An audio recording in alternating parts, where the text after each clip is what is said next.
how are you all doing? I hope you all are doing great. I know I have not been active for some time now. I have been busy with the works and stuff, but nevertheless, here I am with one more very interesting topic. That is, this is basically we usually deal with and get irritated somewhat. But yeah, so this is one of the topics that I would like to bring here is that how we can convert any kind of a log files, etc. into an Excel, so that through UiPath, after converting into an Excel, we can perform the data extraction or data manipulation very easily. Okay, so now you might have a question on where we are going to see these log files, right? Or why the need of this? So if you are working in Oracle perspective, or any kind of an Oracle application, though there is a option of downloading it in terms of an XLS format, but some time the Oracle program, for some of the Oracle program, it might result in log files or in a format where it can only be opened in notepads, etc. Right? So by opening that in the notepad and reading the data through notepad in using UiPath, it seems a bit tedious task to do. I mean, you might end up with losing a lot of data over there. You have to be very cautious when you do that, reading the data from a notepad and everything, or text file or anything such as. So to avoid those unnecessary headaches, so what we can do is that convert that log files into an Excel and then take an action based on or reading the data from an Excel, which will be very easy, right? We have Excel read range activities, so you can simply use that activity to get the data, and there will be no data loss in terms of that. Okay, now how do I do this? So to do that, I need to integrate a VBA code with UiPath. Now, this solution will be a hybrid solution, which includes a VBA, a macro code, and UiPath code. Right? Now, let's jump into our first part of the code, which is VBA code. Okay. Open an Excel. I have simply opened one of the Excel workbook one. Okay, let me. I have also opened the Visual Basic. You might know, or you might have question, how did I get it? You go to this developer option, click on Visual Basic, and this page gets opened. Okay, now you just need to write a simple sub function or subroutine, which is let's say convert to Excel, which is what it is going to do now. Okay, now let's say let's open the bracket and close the bracket, right?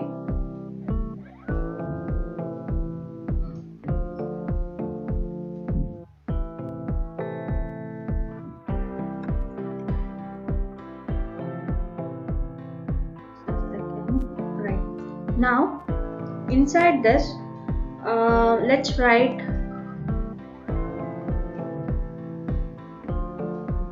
or let's do one. Let's pass it later on, right? So let's declare or define our variables. So first and foremost would be workbook. So I will mention it as workbook in WB as workbook, which is here. And then next I would maybe I think, yeah, that's enough for us. We can go ahead now. Oh yeah, right, we need a file name to get it declared, right? So let's do that as well. Dim file path to which as string, obviously. Now let's define file path, or let's give file path. For this particular scenario, I have two things. Let me open my project. This is my project directory. This is input and this is output. Output doesn't have anything. Input, I have three things: sample text format, log format, and this is some kind of Oracle programs. When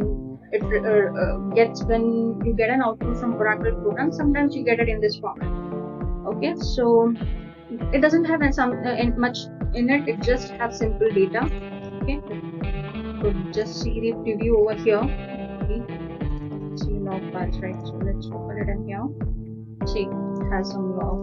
Let's open this also using Notepad. Simple, nothing is there much. Now let's copy this, copy as path. Let's copy as path, yep. And now let's go back to this, give the path to it. Now the next step what we need to do is that it's simple, only few steps are there. wd save as. Okay, now you need to pass file name. Okay, is equal to file path. Just give me, I'll explain to it. File path, and then you need to give file format. Now for Excel file format it would be 51. Okay, now there is some issue because I missed adding this. Now wb.close, let's close it. Now what I have done, I just got the path of the file, which is sample.txt, and then I got the I was just directly saving it. Now what I made a mistake over here is that I just mentioned directly the file format. What it is trying to do, it is just saving wb.save as it is doing and the same file name. This is one mistake. Another mistake would be that I have not opened the Excel yet, so, or I have not set the value of wb. What I have done is the last two steps of the process, but there are few more steps that are left out that I need to do it. Otherwise, the entire macro doesn't work at all, right? So to do that, what I have to do first thing is that I need to set the variables. wb is equal to, right, workbook dot open, and then let's do this thing. I have some issue with my open parenthesis brackets from this laptop, so just copying and pasting it. Now let's give the file, open this file, right? Now after doing this, I have set this value, I have opened this work file and I'm turning it down. Now before I do this, what I need to do is that I need to change this is in the txt format. I need what? I need the Excel file extension, right? So to do that, copy this, paste it over here, entire file, paste it. Let's say instead of txt, Excel assets. Let it be input itself. Later on, when we this is just a draft or a snippet, we will have to make certain changes so that we can incorporate this in our UiPath code. Now let's just run this and see. Right, now this is done. Now I see that sample is got created. See, it got changed. Let me open this file as well. So here it is. Right. So what we did, it's a simple macro we have written. Now we cannot directly invoke this because you can invoke this, that there's no issue or no problem with this, but the problem that you may encounter in your project would be that you won't be able to know which files you are getting, right? That means this one, it may differ time to time. So to avoid that unnecessary confusions or keep it one or getting your bot or your process failed in future days, what you can do is that you can make it as you can just pass add it over here and pass the values or arguments values through UiPath code. So this is how you do it. Now we don't need this one, so we'll just comment it out. Now this is done. I have done this part. Now I need to set what will be my output of it, right? With this I won't be able to understand what will be my output. Every time it will be saved in sample.xlsx file, which is not recommended. It will always try to rewrite the files. So to avoid that situation, let's give it as output file path as, right, Now that is done. Now we are not done yet. You need to save in terms of output file. Oh, I just mistaken over here. Just a minute. Done. Now this is a now we can somewhat say that this is a code that can be used in our UiPath code, wherein every time a file is being passed, a corresponding output file gets generated. Now this you need to whenever you write a macro, you need to make sure that you are handling the exception scenarios as well. Now I will not be doing that over here. But if you are using this concept in your project, make sure you do the try catch, okay? Or either you can go with the try catch, or there is a option called first you disable the display alert, then at the end you enable the display alert, then check whether there is an error message, that you have any error message. If so, then maybe you can write it in an Excel, or maybe you can throw it through message box and capture it them through parallel activity and get text.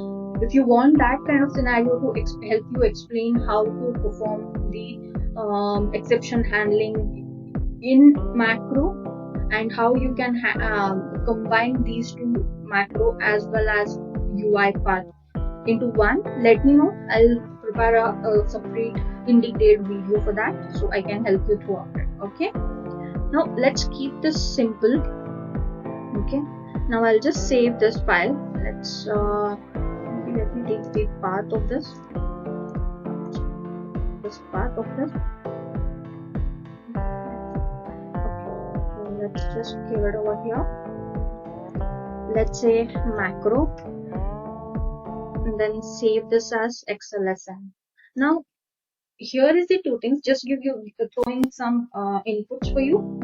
There are two ways that you can invoke a macro in your UiPath. One is using XLSM directly and using an activity called execute macro, and another way is to export this.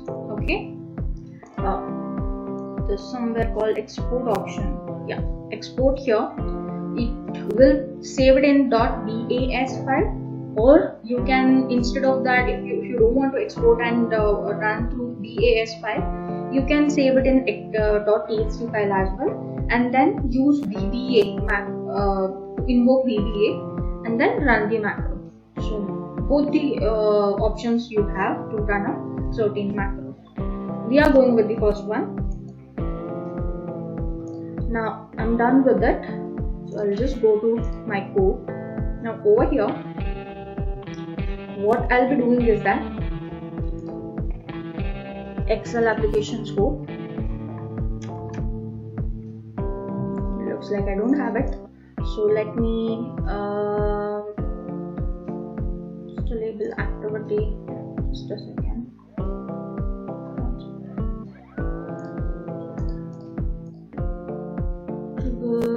Classic. Okay, classic application scope. Let me do this macro. Now execute macro.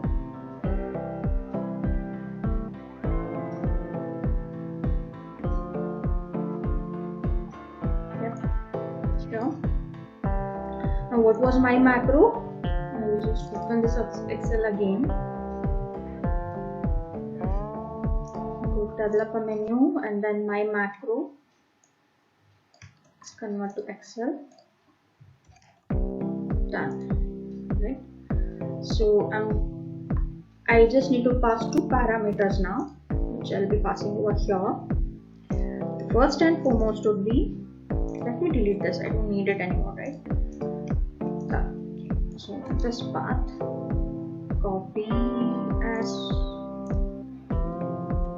open parenthesis, pass this, and then let's pass this as sample.xlss.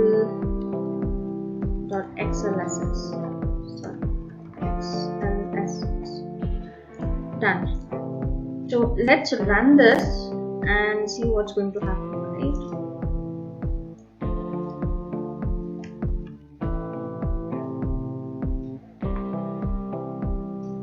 Now let's run this code. as you see, I don't have Excel created over here.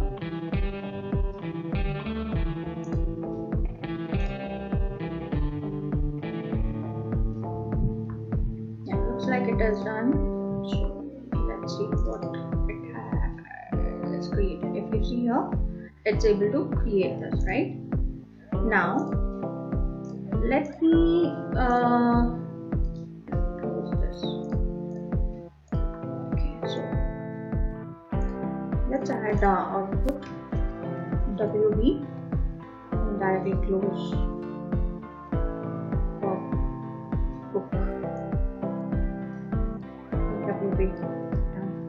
Now this is done. Now thing is that we have output folder which is created for output, and we have input folders, right? So let's do one thing. Let's modify our code a bit. So what we're going to do is that for each, okay, and then directory dot get files of. So what we are going to do is that we are going to copy the we are going to get all the details which are there in the input file, input folder. So environment dot current directory plus input. Right now, I need to give a slash and then slash. Done. So all the files which is there in the folder input will be taken out, and then I'll do one thing. Okay. So output file.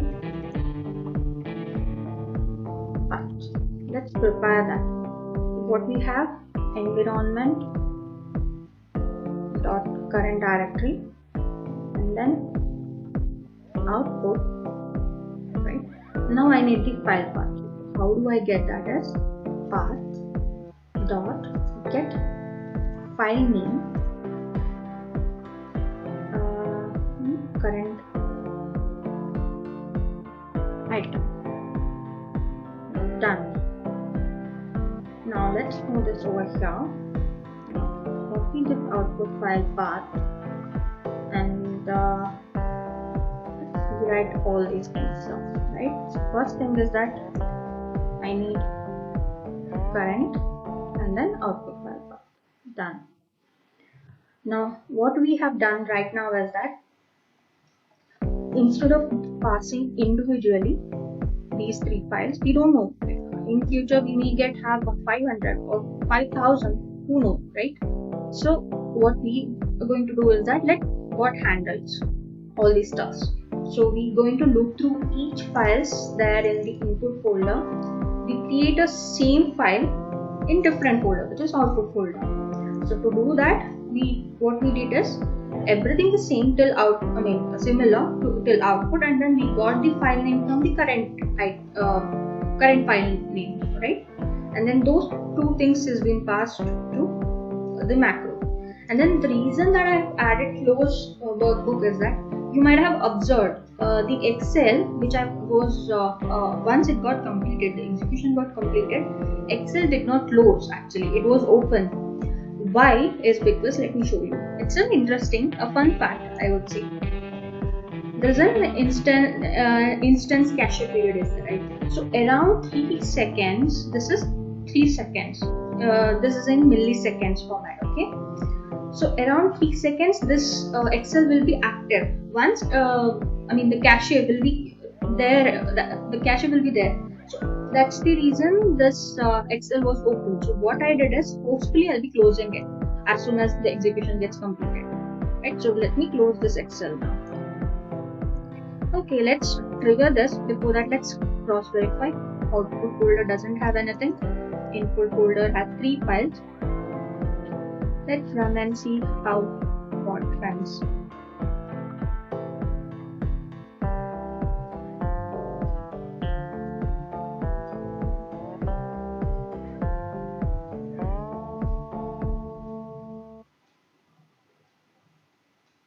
Okay, looks like it is done. I still see the Excel. It could be because I am having my laptop is having some kind of issue from morning, so probably that could be the reason. Let's see why did it copy directly instead of creating the file? Let's see. Okay, there is some issue that is. Okay, now I got it. What I did, what was the mistake is, I directly used the get file path. I mean, I never passed the extensions, right? I mean, I passed entirely the extension, but not the exact name. So, get file name without extension plus I need to pass one more thing, .xlsx. I know this is a small thing, but it will eat our brain out if we don't understand where we went wrong.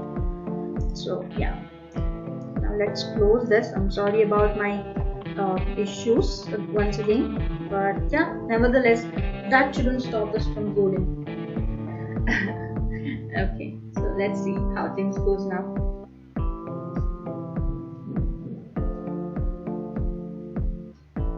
Okay, going great.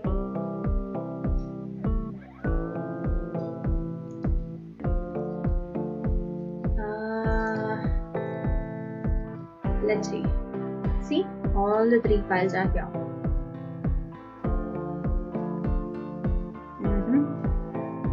This is done.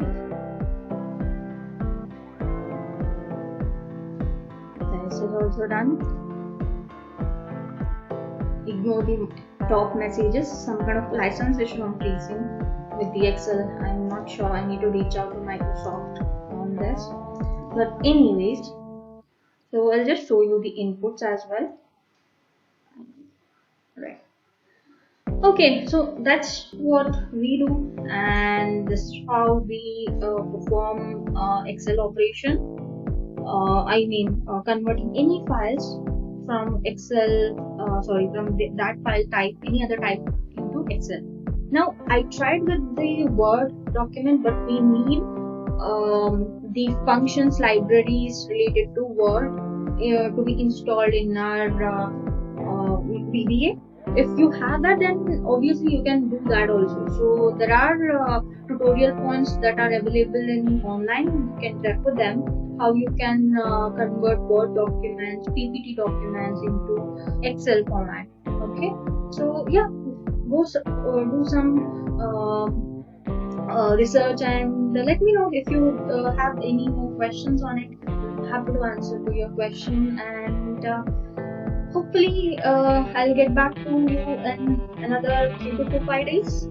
I know it's been a week, I just mentioned, but nevertheless, I'm gonna be back again with one more very interesting topics. So yeah, until then, look out for my new videos that I'm gonna upload.